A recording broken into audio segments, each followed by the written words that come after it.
louvarei Jesus, não apenas quando eu cantar, mas em todos os momentos que me levares a passar. Te louvarei, Senhor, te adorarei, Jesus, enquanto eu viver. Te louvarei, Senhor, te adorarei, Jesus, de todo o coração.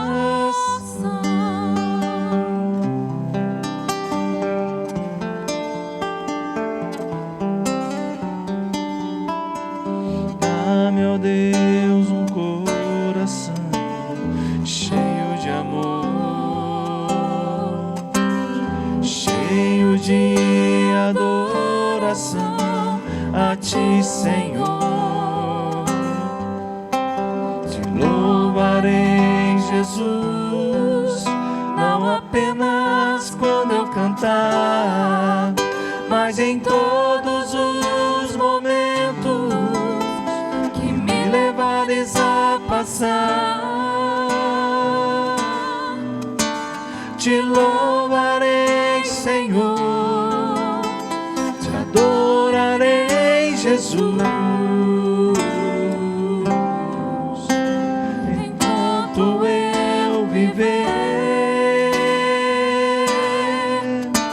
Te louvarei, Senhor, te adorarei, Jesus,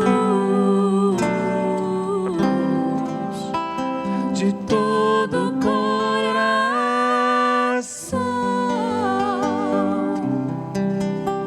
Aleluia. Louvado seja o nome do Senhor Jesus. Amém, povo. Bênção de Deus. Que bom que você está aqui. Deus tem algo especial para nós todos os dias. A grande questão é: estamos atentos à voz do Senhor para que Deus entre no nosso coração e de fato faça morada.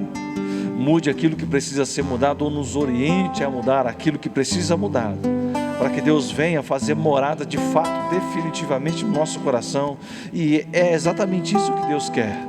É isso que diz a palavra do Senhor, que Deus quer fazer morada no nosso coração. Ele não faz habitação em templos feitos por mãos humanas. Logo você foi feito por Deus. Aleluia. Amém. Pai amado, em nome de Jesus, nós queremos te agradecer pela nossa vida. Queremos te agradecer por esse dia. Que dia maravilhoso que o Senhor nos concede a vida, a consciência, ó Pai, de que o Senhor está no controle de todas as coisas.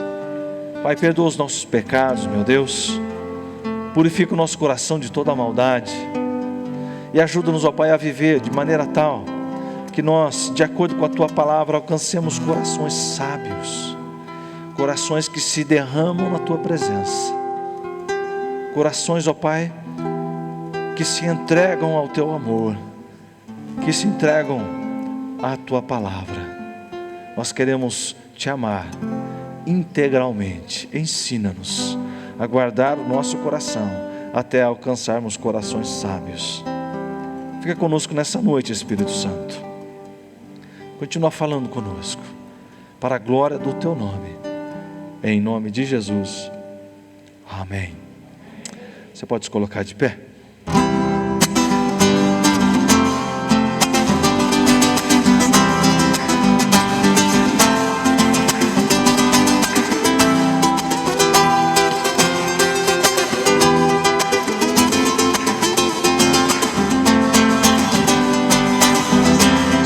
Sobre toda a terra Tu és o Rei, sobre as montanhas e o pôr do sol, uma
Aleluia.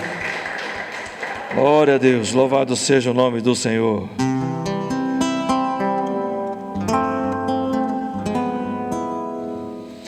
Vamos adorar a Deus.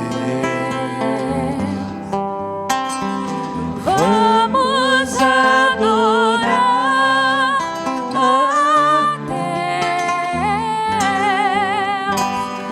Vamos invocar teu nome. Vamos adorar a Deus. Vamos adorar a Deus. Vamos adorar a Deus. Vamos invocar teu nome. Vamos adorar a Deus. Ele veio em minha vida num dia especial. Tocou meu coração por um novo coração. E essa é a razão por que eu canto assim. Vamos adorar a Deus. Ele veio em minha vida num dia especial. Tocou meu coração por um novo coração. E essa é a razão por que eu canto assim. Vamos adorar a Deus. Vamos adorar a Deus. Vamos adorar a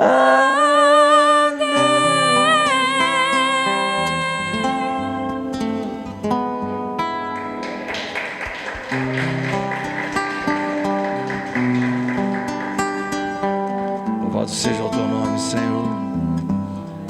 A ti toda a honra, toda a glória, todo louvor e toda adoração. Aleluia.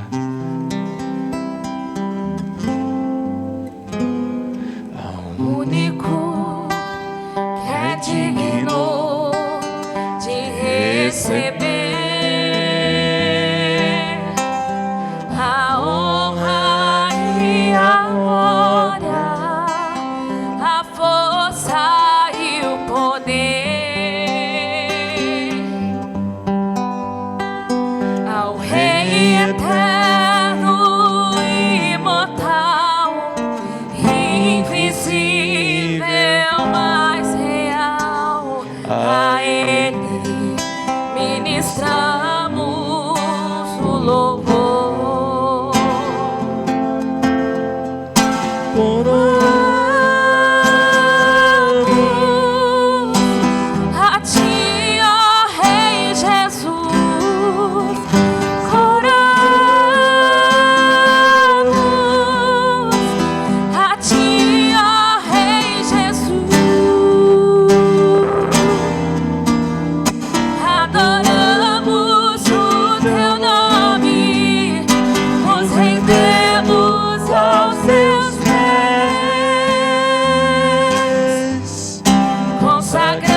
Espírito Santo de Deus, que o Senhor possa continuar falando ao nosso coração, Senhor. Que nós possamos entender que o Senhor é o único Deus, ó Pai, o único digno de louvor, de adoração, Senhor. Que nós possamos adorar o Teu nome com a nossa vida, ó Pai. Que o nosso viver seja para a honra e glória do Teu nome, Senhor. Nos dá entendimento, Senhor, nos dá sabedoria, nos dá saúde, ó Pai. E que nós possamos contemplar a Tua face todos os dias das nossas vidas, Senhor. Que o Senhor possa nos guardar e que o Senhor possa guardar a nossa família, ó Pai. Que em nome do Senhor Jesus o Senhor seja o único em nossos corações, Senhor. E que tudo que seja contrário à Tua vontade caia por terra, ó Pai. E que nós possamos glorificar o Teu nome todos os dias. Tira de nós toda a procrastinação, Senhor, tudo aquilo que atrapalha, Senhor, o fluir do Teu Espírito Santo, ó Pai. Que nós possamos ler a Tua palavra, que nós possamos orar e buscar o Senhor todos os dias, ó Pai. Porque a Tua palavra é o nosso alimento, Senhor. E que a nossa alma esteja firme na Tua vontade, nas Tuas propostas, Senhor. Em nome do Senhor Jesus que nós oramos, Senhor. Abençoa, Senhor, aquele que vai trazer a palavra, ó Pai. E que ele seja um instrumento, um canal de bênçãos do Senhor para o nosso coração. Em nome do Senhor Jesus. Amém. Glória a Deus. Podem assentar-se, por gentileza.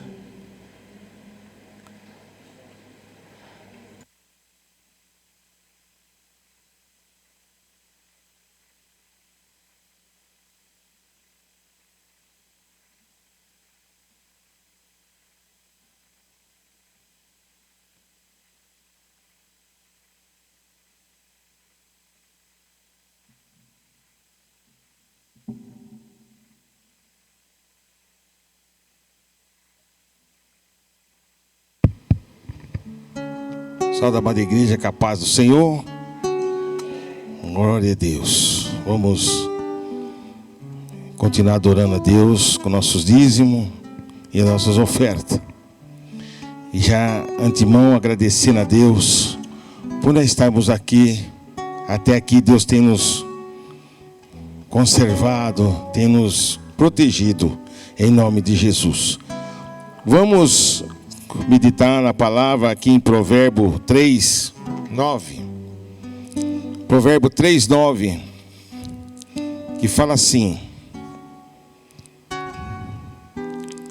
honra ao Senhor com a tua fazenda e com as tuas primícias de toda da tua renda, e encherão os teus celeiros abundantemente, transbordarão os mastros do teu lagar. Amém? Vamos honrar o nosso Senhor, que Ele tem nos protegido, até aqui Ele tem nos sustentado, em nome de Jesus. E agradecendo a Deus, porque nós já chegamos no final do ano, e estamos aqui na casa dEle, dando glória.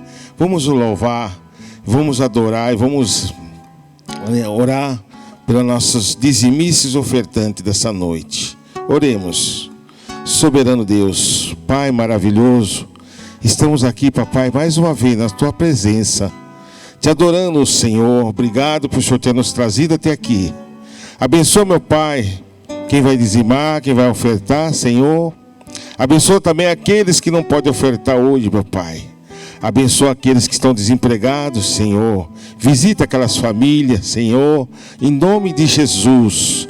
Estamos aqui porque o Senhor é o dono do ouro e da prata. E sabemos, papai, a necessidade de cada um. E sabemos, papai, que nós precisamos das ofertas e das, aleluia, dos dízimos. Abençoa cada um, em nome do Pai, do Filho e do Espírito Santo. Amém.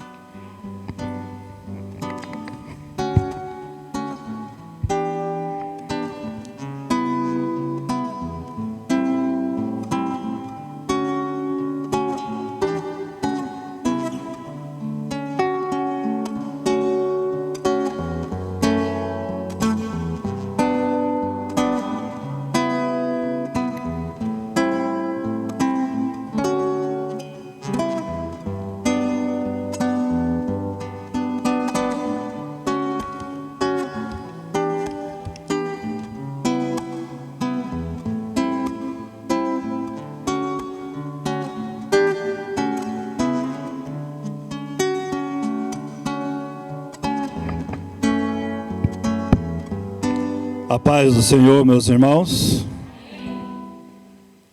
Foi abençoado? Glória a Deus. É um privilégio poder trazer aqui uma pequena palavra de Deus para os irmãos. Já faz um pouco de tempo que eu não venho, mas Deus está no controle. E eu estou na presença dele todos os dias. Gostaria que você abrisse a sua Bíblia na primeira carta de Paulo aos Coríntios, no capítulo 1.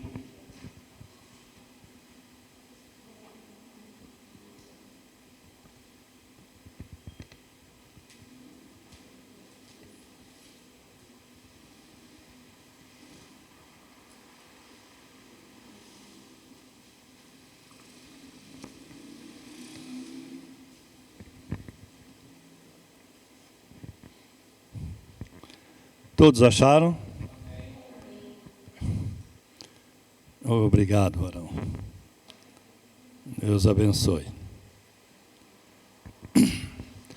A partir do verso 18, o título da mensagem, na minha Bíblia está escrito aqui, a mensagem da cruz.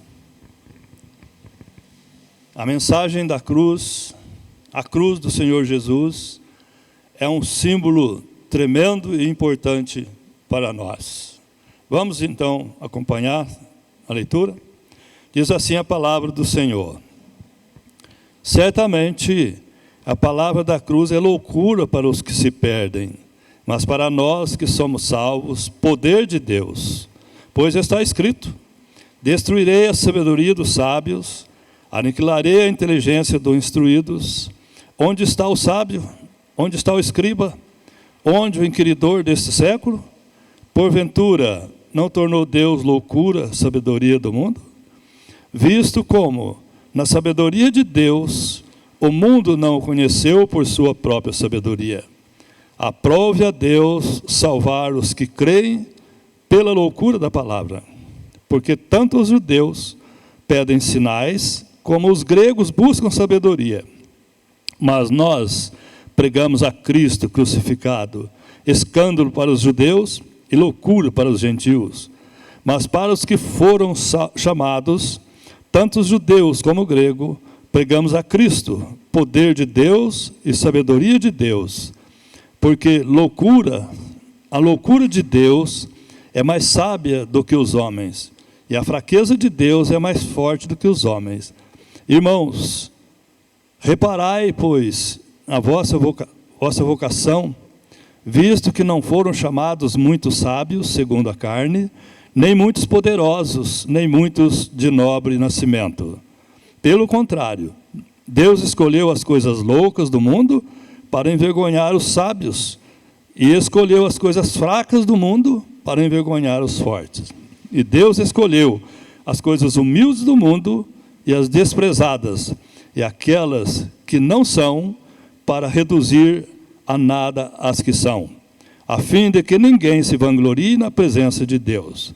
Mas vós sois dele, em Cristo Jesus, o qual se tornou da parte de Deus sabedoria, justiça e santificação e redenção, para que, como está escrito, aquele que se gloria, gloria-se no Senhor.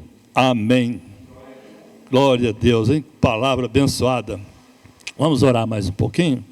Senhor nosso Deus, estamos aqui com o nosso coração aberto, Senhor. Deixamos, Senhor, todas as nossas preocupações, nossos problemas lá fora, porque nós estamos aqui unicamente para adorar ao Senhor, para dar louvor ao Senhor e glorificar o Teu santo nome. Senhor, fala conosco, usa-me, Senhor, com o Teu poder, com a Tua sabedoria, para que nós possamos sair daqui cheio do Teu Espírito Santo. Em nome de Jesus. Amém. Queridos, quando você vai lá fora, na casa dos seus parentes, você mora longe, passear em algum lugar, ou visitar uma igreja, alguém pede para você falar sobre a sua igreja, você vai dar uma descrição da sua igreja, não vai? Todo mundo faz isso. Uma vez eu fui com o pastor Alexandre, lá em São Bernardo do Campo, pregar. Primeiro, ele falou da igreja Nazareno Copperlotes. Ele falou das bênçãos que nós tínhamos aqui. E também, obviamente, de alguns problemas. E eu tenho aqui alguns pontos importantes para passar para os irmãos sobre esta carta de Paulo aos Coríntios. Coríntios era uma cidade importante. E foi Paulo que fundou a igreja de Corinto, a igreja de Deus em Coríntios. E ele ficou ali 1 ano e 8 meses. Depois ele foi para Éfeso. E quando ele estava em Éfeso, um dos irmãos da igreja escreveu para ele dizendo, relatando os problemas que estavam acontecendo na igreja. O tal de Cloé. Então Paulo escreve esta carta, a primeira carta aos Coríntios. E depois de mais um tempo, ele escreve a segunda. Mas hoje nós vamos focar somente nesse texto, somente aqui. A cidade de Coríntios, ela se destacava pelo comércio. Ela tinha uma encruzilhada para viajantes, comerciantes, e ela tinha dois portos, Cencreia, 9 quilômetros a leste do Golfo Sarônico. E o segundo, Porto Lecaião, uns 2 quilômetros do Golfo de Coríntios. As mercadorias atravessavam pelas estradas até onde podia chegar perto do mar, perto do porto, porque os navios grandes chegavam até um certo limite. Se você já foi lá em Santos, você já viu aqueles navios grandes para lá longe, não é isso? Aí os pequenos vão lá buscar as cargas. Isso é fora do porto, né? Tem lugar que não dá para chegar, então precisa pegar com os navios pequenos. Então, os navios pequenos pegavam essas mercadorias e transportavam. E Coríntios estava localizada num lugar muito privilegiado. Ela era uma cidade da Grécia, da província romana de Acaia. Bom, isso é uma informação que eu estou falando, dos irmãos. Se um dia você olhar no mapa, você vai descobrir isso, não é? Então, nessa carta, Cloé, ele dá algumas informações sobre a igreja. A religião, por exemplo. A religião em Coríntios tinha pelo menos 12 templos.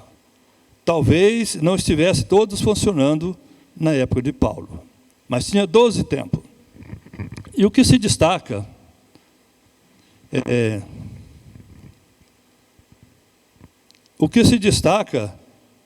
um dos mais infames cultos era dedicado a Afrodite, a deusa do amor.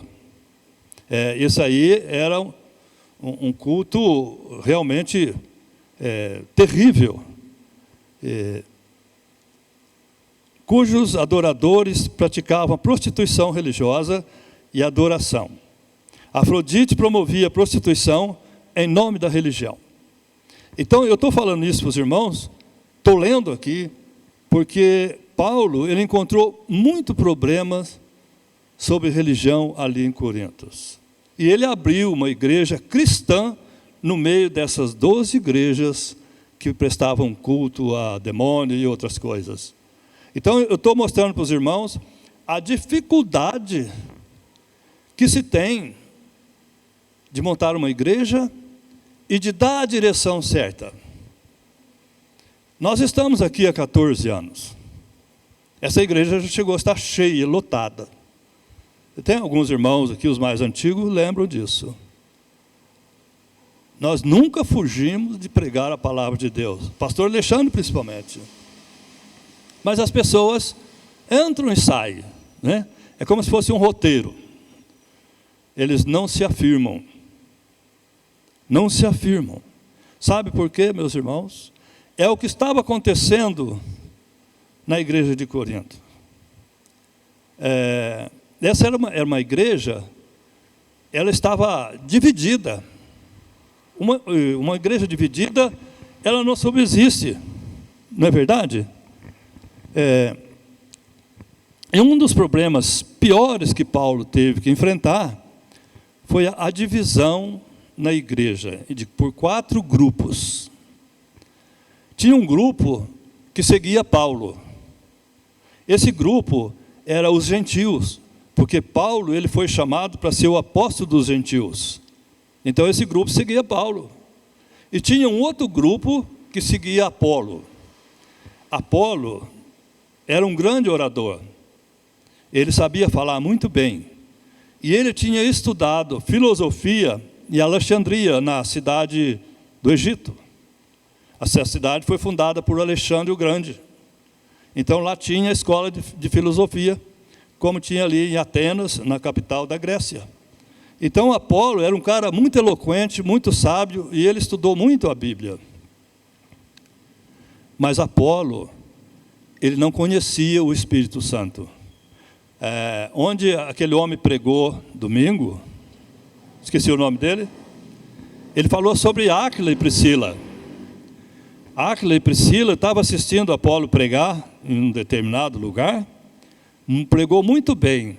Aí ela se aproximou dele, ela e o seu marido, e ela disse para ele assim: Apolo, eu vi que você é um homem de palavra, muito boa palavra, mas você conhece o Espírito Santo? Ele falou assim: não, eu nunca ouvi falar no Espírito Santo. Então foi aonde que ele começou a receber o poder do Espírito Santo. Bom, um terceiro grupo seguia Pedro, porque eram os judeus. Pedro era judeu. Então eles tinham aquele afeto, né, pelo Pedro, porque Pedro era judeu. E o último grupo seguia Jesus. Esse grupo, eles desfaziam dos outros grupos, cheio de orgulho e de arrogância, porque estavam seguindo a Jesus. Olha aí, irmãos, que pecado, que coisa incrível. A pessoa se sentir superior a outra, porque ela está no grupo que está servindo a Jesus. Nós temos que servir a Jesus, meus irmãos, desse jeito aí, de coração. Não tem chuva que nos segura, chova canivete, ou chova facão, o crente vem na igreja, não é? Ele vem para adorar a Deus. Você não veio aqui para mostrar para o seu irmão que você é melhor do que ele, não é isso? Então, esse grupo que seguia Jesus achava-se melhor do que os outros, mas no fundo era pior do que todos eles. Então eu gostaria de voltar no texto com os irmãos. Vamos aqui meditar um pouco naquilo que nós lemos.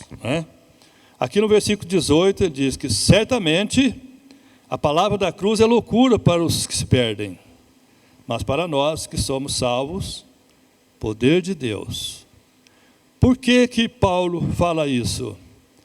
Porque, meus irmãos, minhas irmãs, Cristo, eu estou terminando de ler de novo o Evangelho de João, eu já estou ali pertinho de quando Jesus já está com a sua agenda marcada para ir para a cruz.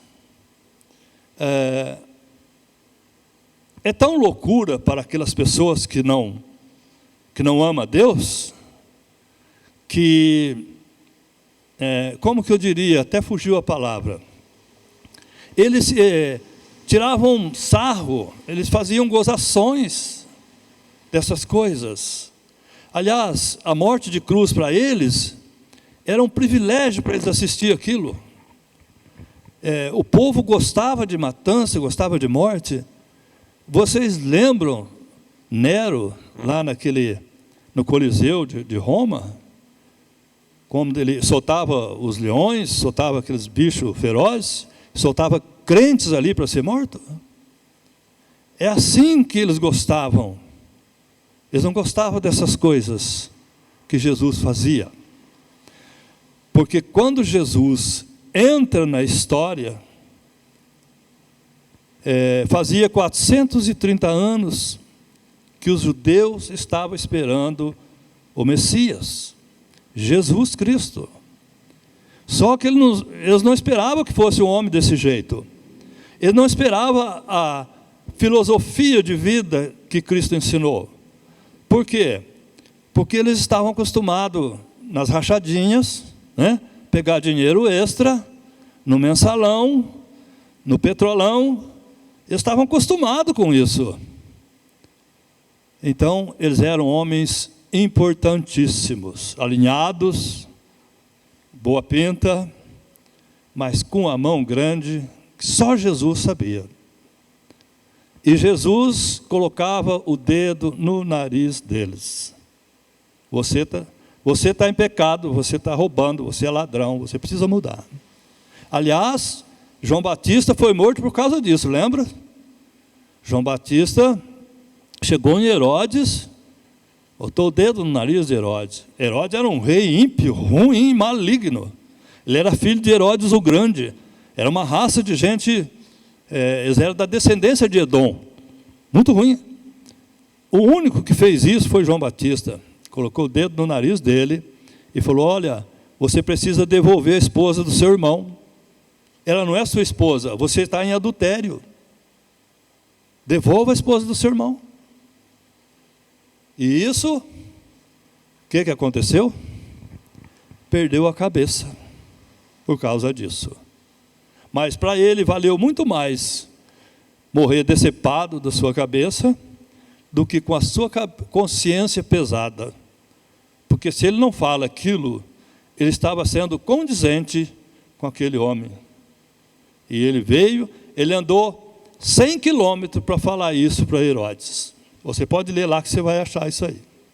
Bom, agora ele diz aqui: mas para nós que somos salvos, poder de Deus. Aonde que nós achamos isso? Lá no Evangelho de João, no capítulo 1, no versículo 12 e o 13, está escrito assim: mas a todos os quantos receberam, deu-lhes o poder de serem feitos filhos de Deus. Aí o versículo 13 tem uma chamada de atenção: a saber, aqueles que creram no seu nome. Então, esse é o poder de Deus para aqueles que estão salvos, né? Então, aqui, ele continua falando sobre: destruirei a sabedoria do sábio e aniquilarei a inteligência do instruído. Irmãos, não é que Deus não gosta da pessoa inteligente, da pessoa estudada, do cientista, do engenheiro, do doutor. Não, Deus ama todos. Só que estas pessoas, quando ele faz uma faculdade, ele começa a pisar no outro. Ele começa a julgar que ele está por cima da mortadela. E isso não agrada a Deus. O que Deus abomina não é a sabedoria que ele tem, é o coração exaltivo, é um coração orgulhoso, sabe? É isso que Deus não aprova. Bom, aqui tem mais algumas coisas. Aqui embaixo fala assim: porque tanto os judeus pedem sinais, como os gregos buscam sabedoria. Lá em Mateus, eu li esses dias, acho que era no capítulo 11 ou 12, se não me falha a memória, onde os principais sacerdotes, os escribas, disseram para Jesus: faça-nos um sinal para que creiamos no Senhor. Ele disse assim: geração perversa e maligna, me pede um sinal, nenhum sinal será dado, senão o sinal de Jonas. E depois ele fala: Jonas ficou 3 dias e 3 noites no ventre do grande peixe. E o Filho do Homem vai ficar 3 dias e 3 noites no seio da terra. É o único sinal que Jesus estava falando para eles, que não entenderam nada, né? Só foram entender isso mais para frente. Bom, aqui continua falando que porque a loucura de Deus é mais sábia do que os homens, e a fraqueza de Deus é mais forte do que os homens. Nós não precisamos nem discutir sobre esse assunto, que nós sabemos, esse nosso Deus que nós servimos, Ele é o único, Ele é onisciente, onipotente e onipresente. E além disso, Ele é transcendente. E além disso, Ele é imanente. Querem saber o que é isso? O onisciente, Ele é o único que tem toda a ciência, toda a sabedoria veio dEle. Ele não estudou em faculdade. Ele é a própria sabedoria, a própria essência. Onipotente, porque todo poder emana dEle. Não existe ninguém que possa ter um poder comparado ao Deus que você está servindo, que eu estou servindo. Onipresença é que ao mesmo tempo que Ele está aqui conosco, Ele está lá nos Estados Unidos, lá na China, onde tem crente que tem o coração na presença dEle. O homem segundo o coração de Deus. Onde tem essa pessoa, Deus está lá. Transcendente é porque ao mesmo tempo que Ele está aqui, Ele está lá nas regiões celestiais, onde é a sua casa, a sua morada, onde está o seu trono, e Ele está lá e Ele está aqui. Imanente é porque toda vez que você precisa dEle, Ele está na tua presença. Você crê nisso? Glória a Deus. Irmãos, Deus, Ele abomina o orgulhoso e aqueles que julgam sábio demais. Aqueles que têm a sabedoria segundo a carne. Deus abomina. E Ele exalta o humilde. Aqui nós estamos vendo isso, não é? Agora nós vamos entrar aqui, ó.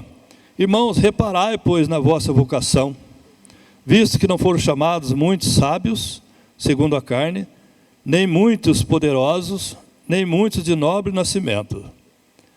Pelo contrário, Deus escolheu as coisas loucas do mundo para envergonhar os sábios. E escolheu as coisas fracas do mundo para envergonhar as fortes. Gostaria de mostrar para você Lucas capítulo 3. Volta um pouquinho aí. É rapidinho, viu? Lucas capítulo 3. Vou mostrar uma coisa muito importante para você desse texto aí. Lucas capítulo 3. Acompanhe na sua Bíblia aí o versículo 2. Sendo sumos sacerdotes, Anás e Caifás, veio a palavra de Deus a João, filho de Zacarias, no deserto. Versículo 3. Ele percorreu toda a circunvizinhança do Jordão, pregando o batismo de arrependimento para a remissão de pecados. Irmãos, aqui está a prova de que Deus, as coisas de Deus é loucura para o mundo. Eu já falei isso aqui, volto a repetir. Quando chega em Malaquias, no final de Malaquias, eu imagino que é como se Deus lavasse as mãos. Ele deve ter falado para o povo assim, olha, eu procurei ser seu Deus, procurei fazer milagre para você, fiz tudo o que você precisava, mas vocês não me obedecem. Então agora, vivam da maneira que cada um puder. E ficou 430 anos. Ele não mandou um profeta, ele não mandou um sacerdote, ele não mandou ninguém. O povo se virou da maneira que puderam, até passar os 430 anos. Então, aquela nata do Sinédrio lia o Antigo Testamento que eles tinham, a Torá, e estava escrito no profeta Isaías, profeta Jeremias, que o Senhor Jesus viria, que o Messias viria. Então, eles esperavam ansiosamente, porque a situação deles, irmãos, era de escravidão. Eles foram escravos do Egito mais de 100 anos. Depois, teve uma revolução, antes de Jesus nascer, e um homem chamado Etíoco Epifano, ele sacrificou um porco no templo. E os filhos de Macabeus, de Judas Macabeus, ele era um homem muito bom de espada e ele se revoltou com isso, não aceitou isso. Então ele convocou todos os judeus e todos os Israel e partiram para a luta contra aquele povo de Edom, que era o Egito. Tinha muita gente do Egito junto. Então eles venceram a guerra. Israel e Judá venceu a guerra. Ficaram livres da escravidão do Egito, que pagava uma fortuna por ano de imposto. Pela primeira vez em muitos anos, eles ficaram livres. Por quê? Porque aquele homem, Judas Macabeu, não aceitou aquela pessoa fazer aquele escândalo no templo. Então, Deus deu vitória para eles. Mas passou-se 9 anos. Um general romano chamado Pompeu leva o seu exército em uma época desprevenida, faz um ataque em cima de Israel e Judá e escraviza eles de novo. Quando Jesus nasce, eles eram escravos dos romanos. Olha, uma vida de escravidão. Por que a vida de escravidão? Porque não obedecem a Deus. Irmãos, há muitos crentes hoje, vivem mendigando pão, vivem cambaleando. Sabe por quê? Não obedece a Deus. Olha, nós temos... Eu vou falar umas coisas aqui, irmãos, espero que você não fique chateado comigo. Mas olha, os trabalhos da igreja. Irmãos, a presença no culto. O trabalho da igreja é um problema sério. É claro que aqui há umas pessoas que trabalham, né? E as pessoas que vêm trabalhar, vêm de todo o coração. Eu creio nisso. Mas, na igreja de Coríntios, se escalava uma pessoa para fazer faxina, para limpar banheiro, não queria saber, não. Eles tinham dons espirituais, queriam exercer esse dom para aparecer. Mas ir fazer aquele servicinho, aquela coisinha que não aparece, não quer. Você pensa, muitas pessoas, irmãos, abandonam a igreja por causa disso. Às vezes ele fica tempo ali fazendo aquele servicinho humilde, fazendo um cafezinho, fazendo aquelas coisas. Ele quer uma promoção, ele quer ser visto, ele quer ser notado. E o pastor não está aqui para ficar elogiando ninguém, batendo nas costas de ninguém. Não é? Não. Então, irmãos, vivem cambaleando, vivem mendigando o pão. E isso não pode ter no meio cristão. Irmãos, a frieza espiritual, nossa, sabe o que aquece o coração? É oração, irmãos. É oração. O culto de terça-feira, eu não estou vindo, porque eu gostaria que você não olhasse para mim. Porque, olha, faz 14 anos que eu estou nessa igreja, 14 anos cortando a grama, fiz laje, viga, porta, janela, um monte de coisa, tudo que você está vendo aqui, eu trabalhei. E trabalhei de coração, não estou falando isso para ganhar elogio, não. Tem outras pessoas aqui também que trabalharam. Tem. Mas se todo mundo fizesse um pouquinho, oh, meu irmão, como seria bom, como seria maravilhoso, não é verdade? As coisas seriam diferentes. E essa frieza, esse afastamento da igreja, sabe? Eu não sei se está sendo gravado ou não. Está sendo, Caio? Está sendo gravado? Não? Mas se tivesse, eu ia falar para aqueles que, olha, não fique pensando que só porque você aceitou Jesus Cristo como Senhor e Salvador, o seu nome já está escrito lá no livro da vida. Não está, não. Não. Porque depende dos frutos, depende das obras. Porque tudo isso vai ser analisado. Apocalipse capítulo 20,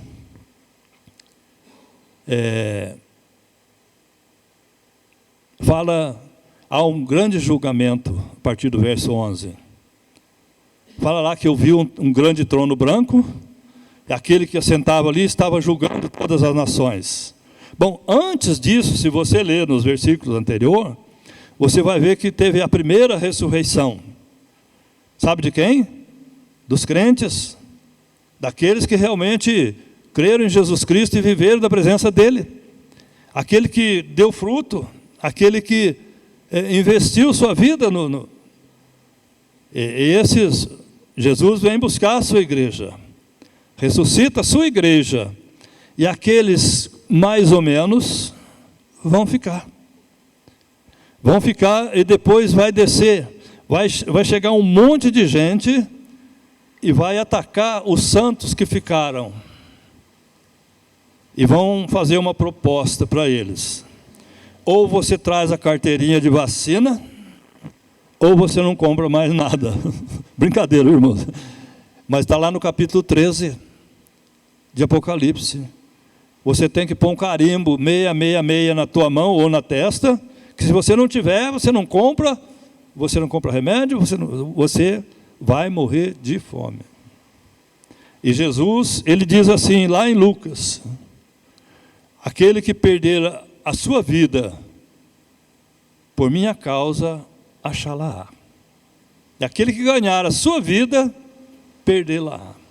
Porque ali, irmão, vai ter uma escolha difícil. A escolha vai ser difícil. E aí, depois disso, vai vir o grande julgamento a partir do versículo 11. Tem um grande trono branco e abre-se livros. Você pode ver lá que está no plural, é alguns livros. Abre os livros, depois diz outro livro. Esses livros são das obras, são dos frutos que nós demos, que nós fizemos. Ali está registrado tudo o que nós fizemos, de bom ou de ruim. Até das palavras frívolas que nós falamos, vamos ser julgados. Aí, no último versículo, ali no versículo 15, do capítulo 20, ele diz assim: se alguém não foi achado escrito no livro da vida, vai ser lançado no fogo, no lago de fogo. Então, meu irmão, eu não estou aqui para amedrontar ninguém, mas é uma realidade, está escrito na palavra de Deus. Nós temos que ter uma vida sincera, uma vida pura. Nós temos que aceitar a servir a Jesus como Ele nos manda. O que Ele diz lá em João? Se vocês me amar, se vocês me amam, fazeis aquilo que eu vos mando. O que Jesus manda nós fazer, irmãos? Quando Ele ressuscita, Ele aparece aos discípulos, lá em Mateus 28, 18, Ele fala assim: todo poder foi-me dado no céu e na terra. Ide, portanto, e pregai o Evangelho a todas as nações, batizando-as em nome do Pai, do Filho e do Espírito Santo. Agora eu vou fazer uma pergunta. Você tem feito isso? Tem pregado o Evangelho do Senhor Jesus? Lá no seu trabalho as pessoas sabem que você é crente? Tem falado do amor de Deus? Irmãos, eu não estou falando isso para que você venha encher a igreja, não. É para que você dê seus frutos, faça suas obras, para que o seu nome vá ser escrito no livro da vida. Queridos, nós podemos ver que as pessoas que obedeceram a Deus,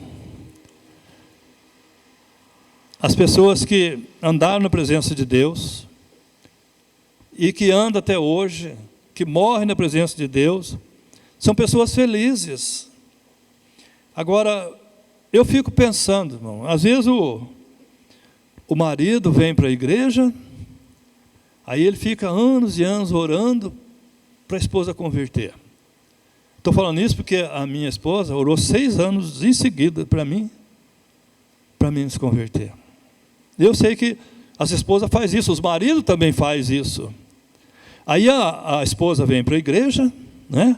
Tudo certinho, belezinha, daqui a pouco o marido vai embora.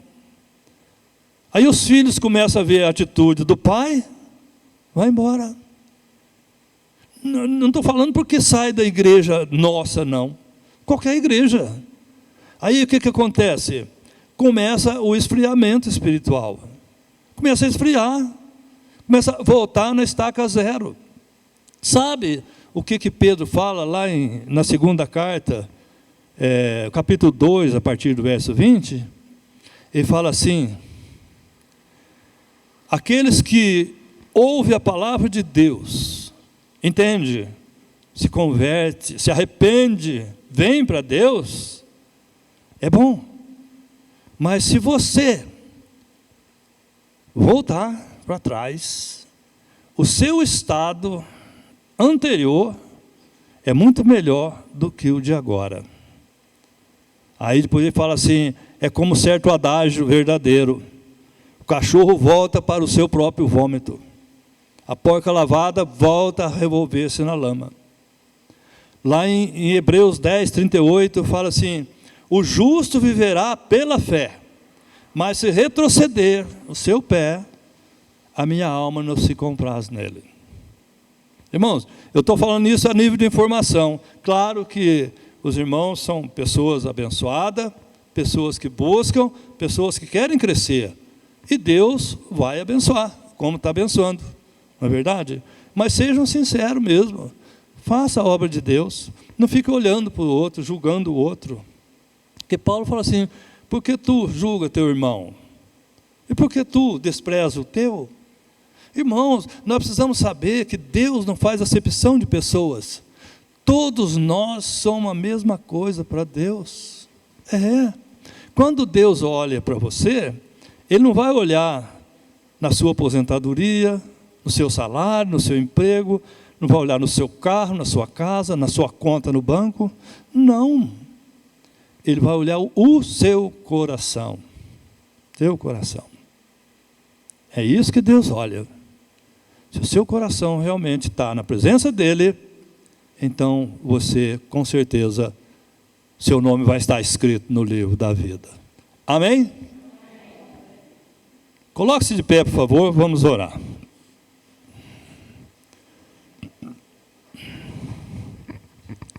Senhor nosso Deus, nosso Pai, graças te damos pela sua palavra, graças te damos, Senhor, pela sua bondade, pela sua misericórdia.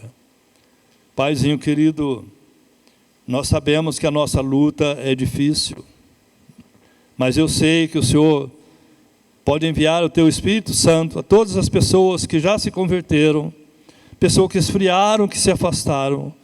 Toca, Senhor, o coração de cada um. Faz, Senhor, com que realmente aqueça de novo, que eles voltem, Senhor, a sentir a presença do Espírito Santo do Senhor, que entregue suas vidas na mão deles.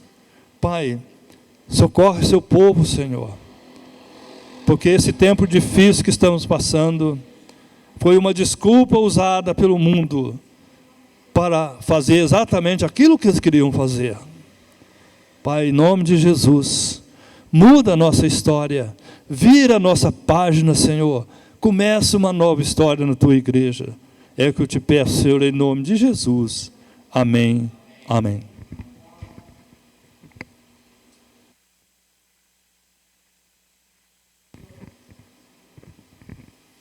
Pai do Senhor, igreja, estenda suas mãos para cá. Vamos orar pela taça de oração, pelo pedido de oração da igreja. Senhor nosso Deus, nosso Pai, aqui está diante de Ti os pedidos de oração, Senhor, do Teu povo, da Tua casa, neste lugar. Em nome de Jesus, o Teu Filho amado, eu te peço, Senhor, move, Senhor, os céus, move, Senhor, a terra, Senhor, em favor, Senhor, de cada pedido de oração, em favor, Senhor, de cada família, em favor de cada lar, Senhor. Quebra os laços, despedaça, Senhor, os julgos, salva, cura, liberta, transforma, vivifica, abre portas, portas, Senhor. Coloca por terra, Pai, o adversário e dá, Senhor, vitória à tua igreja. É o que nós te pedimos e te agradecemos em nome de Jesus. Amém.